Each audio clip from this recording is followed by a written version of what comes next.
It's okay, baby. I don't want to do this.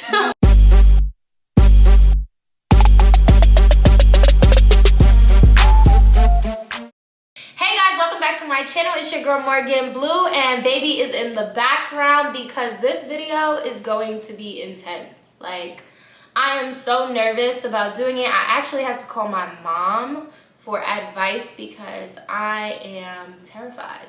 I'm terrified.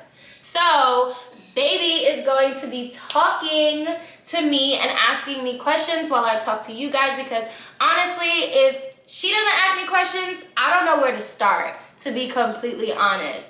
But we're gonna be talking about my skin and what is wrong with it. Did I get burned? Do I have a disease? Can you touch me? Is it contagious? What is going on? So, baby, take it away. Well, first, cheers for you being brave of doing this video and being vulnerable with folks, and hopefully encouraging young girls or young women who may be a little bit insecure about a birthmark or something they were born with, their bodies, etc., to be more empowered, right? Yeah. How you feeling? I am so scared. Like, I don't know why. Low-key, like, shaking, but we'll be alright. Well, you're talking to me, so hopefully it makes it easier, babe. So I know we've talked about this plenty of times. Yeah. I'm sure you're overhearing about it. Never overhearing about this. I think it was very fascinating to me when I first saw you. Well, first noticed it, 'cause when I saw you, I didn't notice it, which I'm pretty sure like a lot of people say that. But I wanted to talk about like, which is also interesting, not to cut you off, but like, to be completely honest, y'all, like, I think every time when you have something different about yourself, you feel like everybody is looking at that, right? So, I mean, I have like a few questions for her as well, and I'm kind of just gonna like spring them on her like through our conversation, because it's super interesting me having it and me having to carry it and having to, I wouldn't say a burden, but to be completely honest, for 27 years of my life, it has felt like a burden. And dating somebody, I'm always like worried that she's gonna feel it, and it's just like scary. Okay, go before I start crying. Don't start crying, babe. Well, tell me, like, I talked about when I first realized it, which it really wasn't that moment. But I want to hear about the time when you first realized that your skin was different or something was wrong about your skin, or you felt like something was wrong.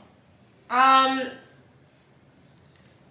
think the first time that I realized that my skin was different was in kindergarten. This is like my first memory of like knowing that somebody just like called it out. So I remember being in kindergarten, and you know, kids are mean. So kids are always going to call out things that are different, and they're gonna be like, ew, what's that? Or so I remember being asked if my mom was beating me, or if I got burnt when I was a kid.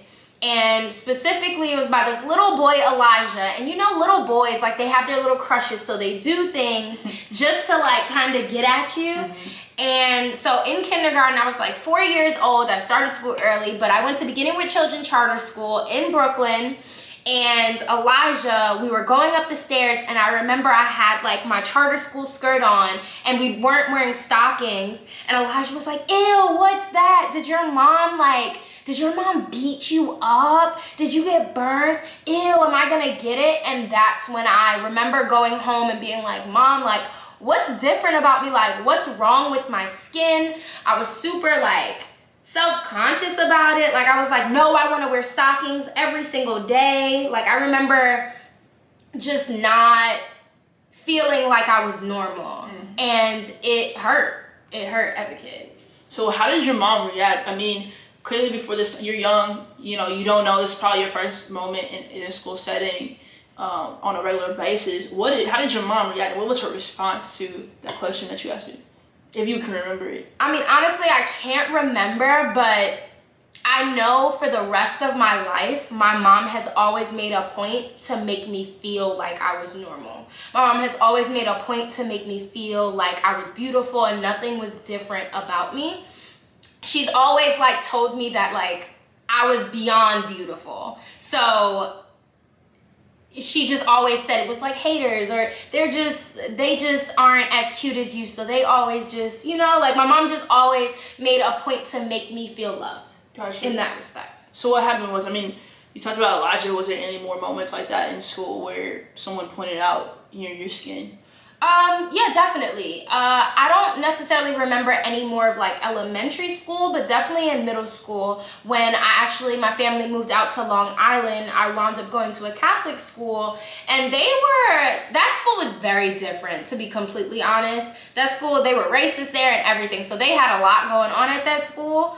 But I remember, being invited to this girl's house, and I don't remember what her name was. You know, I remember being invited to this girl's house, and like all the guys were there, and you know, we like were the popular, kind of like the popular kids, but like it was a popular girl, huh? Yeah, so definitely was like a popular girl, because I mean, I got invited to this girl's house, but like they were fast, you know, like they was trying to do a lot. No, definitely wasn't. Of course, fast. you say you weren't. Definitely wasn't fast, but. I remember them asking me like, oh my God, like Taylor, what's happening to your skin? Am I gonna get it? And that crushed me. I was also on the swimming team, and I was also on the diving team, and that was really hard. That was really hard being on the swimming team and the diving team, because swimming was my first love.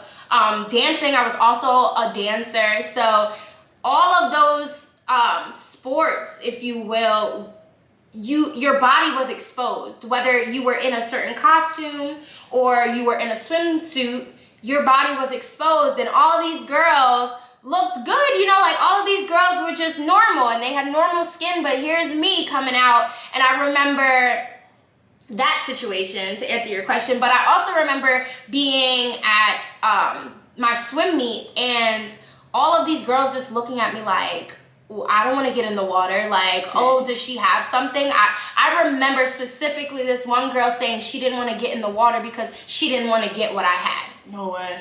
And I was like, wow. Like in middle school. In middle school. To be sense of crazy stuff like that. Wow. In middle school. Oh. So yeah, situations like that have happened, definitely. So what is it? We keep talking about your skin. What is it? So basically, I was born with port wine stains, and to some, basically what they are, it's when you are born with extra capillaries underneath your skin and they burst underneath your skin. And the reason why they're called port wine stains is because it actually looks like maroon, like a red wine that's spilt on your skin. So it's actually all over my skin, and I'll insert a clip of me showing you guys my skin.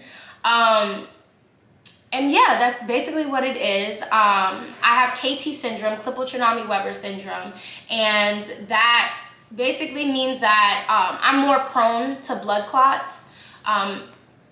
Yeah, that's basically, I bruise easily. Very easily. Very. Sometimes it looks suspect. I'm like, I didn't do nothing, I promise. I definitely bruise. She hit her arm against the wall, y'all. Yeah, seriously. I definitely, yeah, she could like touch me the wrong way and I'll bruise. And the bruise lasts very long, so abnormally long. I'm also very prone to bloody noses. My nose will bleed, and it'll bleed for a very long time, so I have to be extremely careful. I can't stand on my hands, you know, like when you're a kid and you want to stand on your hands. I can't do that because my nose will bleed.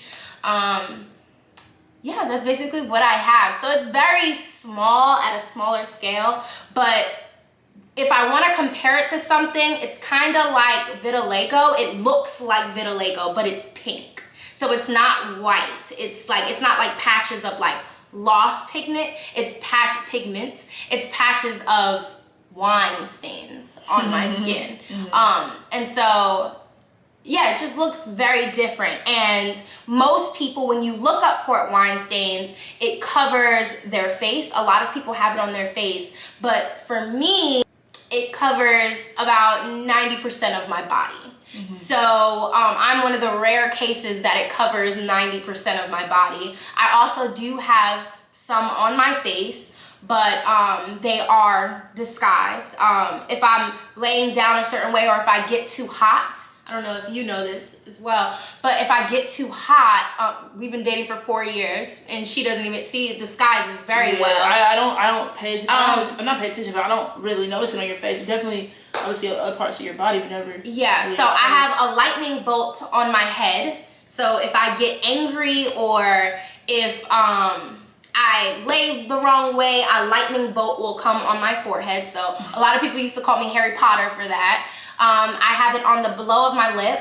Oh yeah, I do know that. Right I do there. know the lip part. Yeah. It's like for her it's such a huge deal. For me, it's so minor, which I get, right? Because I mean, I don't live with any type of birthmarks, such as the port wine stains, but it's just so minimal to me. I'm like, I forgot that I know it's there, but I forgot about it. I actually have it. When, like I said, when I get hot, a side of my face, I'm pretty sure it's this side of my face, I'm not sure, but my right side of my face will turn red, and my left side will be regular, and I actually have it on my tongue. So on my tongue, it looks a lot different. It looks like raised red bumps, and that's just because on your tongue, it won't look the same as it's on your skin. And it's really not noticeable on your tongue though. It's all the way in the back. So it's more so like my throat that I have it. So doctors will notice it. When I got like my tongue piercing, the tongue piercer, he noticed it. So also that was a bad idea because I could have bled out from my tongue piercing. So yeah. Don't get tongue piercings if you have port wine stains on your tongue. Don't get tongue piercings if you have any medical conditions, because girl, what? But yeah, so yeah. Interesting. So is there any other, you mentioned blood clots and potentially like bleeding out. Is there any other long-term health, challenges that comes with the port wine stain birthmarks? No, not necessarily. There's no health issues as far, well, I am prone to, like I mentioned earlier, I'm prone to blood clots. I'm prone to, just bleeding, any bleeding disorder I'm prone to. But no, not really. It's not hereditary. A lot of people, that's a question. It's not hereditary, so my children won't have it unless they're supposed to. So unless God wants to make them like me, they won't have it. Okay. And that was a fear that I had for my entire life. Like, baby knows I want kids so bad. I want kids so bad, but I did not want, and it's not a bad thing. Like, I don't want someone who has it to think that it's a bad thing, or anybody who has anything. If you have any skin condition or any condition for that matter, I don't want you to think that it's a bad thing, because we are perfectly made, right? God doesn't make any mistakes. But I personally, growing up, feeling the burden of having it, or feeling what I thought was a burden of having it. Like I said, I'm 27, and so now I'm just finally kind of getting to my peak of like, wow, I need to get over this. And I'm still not over it, but I didn't want my children to have it. That was a fear. So I did extensive research, and I just wanted to know, like, Mom, why? Like, I blamed my mom, like, why do I have this? Why did you give me this? Or like, I thought my biological dad gave it to me. I didn't know. So I was fearful that my children would get it, but it is not hereditary. So I am very happy with that. Yeah. Tell me what it's like for you, because I know we talked about this in like summertime, when you kind of mentioned it when it comes to swimming and things like that. Tell me what it's like for you in the summertime and some of your fears when it comes to more and more the climates, and even moving to California.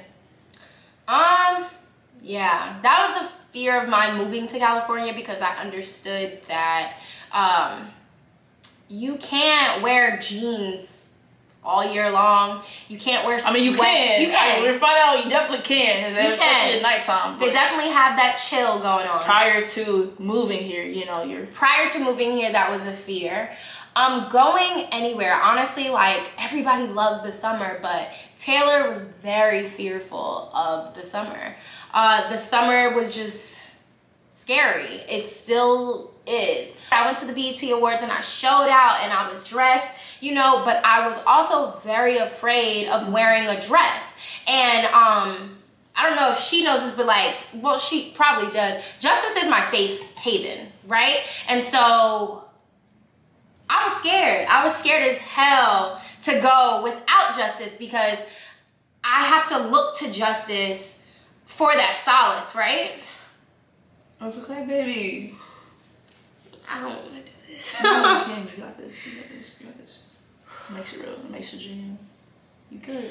I'm right here. I'm right So Justice is my solace. And so I was looking, you know, like I look for her. Every time we go out, I always go to her and I'm like, babe, they're looking at me. If I have on shorts or if I have on anything that exposes anything. Sure, keep going. So she's just the person that like, just kind of like holds me down. Baby, there's tissues right there. Oh, sorry. But she just holds me down when we're out. So going to the BET Awards, I was just like so scared. But that was just one small thing, and luckily I was with Lewis, so you know, Lewis, he gave me that comfort of just knowing somebody there. And Lewis doesn't even know that I have this, but he also never questioned it, so I just had that kind of solace. But having her there would have, you know, like kind of dimmed that for me more. So to answer Justice's question, it is very scary for me. I honestly, when I'm meeting somebody new or even dating her first, I'm very scared, scary. Like I cover my arms, I make sure that she doesn't see it, or I make sure to put it out there. I think I remember telling you like over FaceTime, like, hey, I have this, I want you to see it. Just so that we put it out there and I'm like, oh, okay. just for, you know, just for whoever, and it's been her, but just for whoever I'm with or just for whoever I'm going to be around, I want them to know, because I don't want them to be looking at it like, ew, you know, like I'm still very traumatized from my childhood. So nowadays, it's very scary for me still to wear shorts. I don't wear shorts out, and she can attest to this. I don't wear shorts out. I don't like too short of dresses. Even if we're going out, it needs to be dark. I want to make sure that, you know, it's gonna be dark, or if I'm with her, she has to stand on me a certain way, because on this leg, the birthmarks aren't on the outside, they're on the inside. So you're doing this low key, so I didn't even know, like, you. So, like, that's why this is my side in pictures. And so, like, she'll stand on this side, and I make sure that she's standing on this side so my birthmarks don't show, because this is where the biggest birthmark is. My stomach, I get really wary about like wearing crop tops, but I'm always wearing crop tops, but it's with her. I have to have a jacket with me because I don't want my arms to show. And yeah, so that's my biggest fear of somebody calling it out now. I don't want people to look at me any type of way. I don't want them to think that I have a disease. I don't want them to question it. But at this point, being this old, I need to be able to get over it. I need to be able to, and like my mom said, it's not gonna go away. So you have to embrace it now. You have to understand that if you love God, you have to understand that God loves you and he created you the way that you're supposed to be. There are no mistakes. So every one of my health issues, and you guys will hear about all of my health issues, which is an extensive list, but this one thing, God didn't make a mistake. And Justice always tells me, like, baby, they're not looking at your birthmarks, they're looking at you. They're looking at you. And she's gorgeous, y'all. It be the face. It be the face. It be the whole package. Thank you. You know what I mean? But it's very hard when you have something different. And so, you know, like I always say this, like, everyone has flaws, but I'm the one that has to wear mine. So wearing my flaws for everybody to see is heartbreaking. Like it literally, it hurts. It hurts because I'm so scared that somebody is going to say, well, you're really pretty, but you would be a lot prettier if you didn't have that. And I've heard that before. And so to hear that again, in high school, I've heard that several times throughout my life, to be completely honest, from people that I was trying to talk to. I've heard it. Oh, well, no, you probably shouldn't wear that because, you know, like your birthmarks are going to show. Is this in your adulthood? Or? Yeah. I've definitely heard it in my adulthood. And so, like, seeing that people are actually looking at me for me and looking at my birthmarks and being like, wow, not my birthmarks, but looking at my face and being like, wow, you're gorgeous. And I'm not saying that people can't call it out, because like, what's the model? Winnie Harlow? She has vitiligo, and you know, she's praised for her vitiligo, and I would be honored to be able to be a spokesperson for little girls and women and men and whomever are a part of my community of Port Wine Stains. I would love to be able to speak for them and speak and show that not everybody is the same. And I'm so proud of social media, you know, and I'm so proud of companies coming up to people and actually showing people who are different, you know, like we're actually being praised for our differences. So why am I still so afraid to show that I'm different? I'm a beautiful girl. I get it all the time. And I only want to hear it from her, but I get it all the time. And I'm still so scared. So I really, honestly, ultimately, what I wanted to do this video, or why I wanted to do this video was because I just want to show like everybody that it's okay. It's okay to be different. It's okay to be you. And you don't have to be sweating in that turtleneck during the summer because you don't want to show your birthmarks. Well, another question before the deeper question then too. What does it take for you to find safe haven within yourself, babe? What do you think that process looks like? Doing this. I think this is the first step. Because you can tell somebody, that wine good? It's gone. You can tell somebody 10 million times to love yourself. You can tell somebody 10 million times that they're not looking at you because of your birthmarks. But when you've made that your reality, and when it was your reality for a little bit, ultimately that trumps it, right? You can tell someone that so many times, and ultimately I have to believe it. So this is the first step. So I'm coming here on this huge platform, and while I only have a few subscribers, and I love all of you, but I'm letting this be out there. I'm letting you guys see who I am.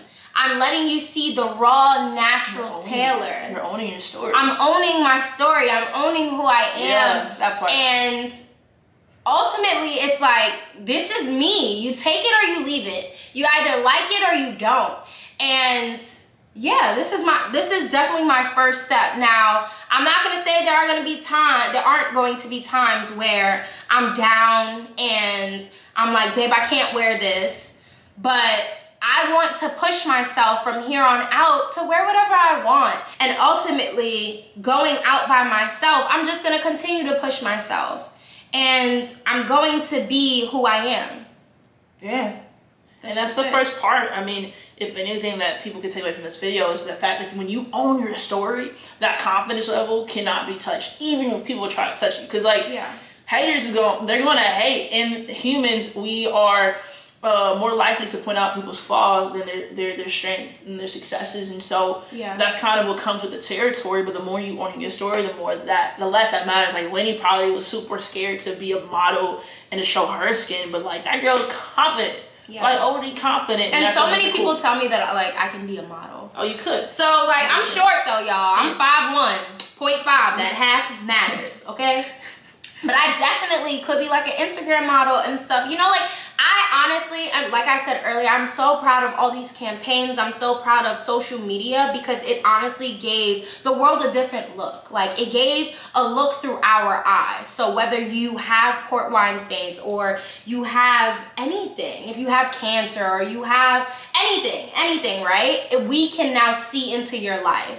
And so now with the power of YouTube, you guys can see everything that I go through. You guys can see what I have been dealing with, what I'm overcoming, who I love, and my life. And now these companies are being open to people like me. They're open, you know, like they're not just set on that skinny model that's, you know, looks like that flawless, airbrush, packed on makeup, airbrushed look.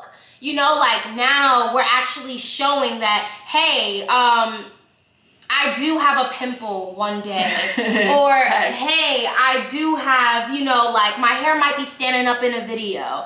Or anything. Yeah. Anything but, hey, I'm gay. Hey, I'm gay. Happy Pride. You know, like anything. This this is my first step.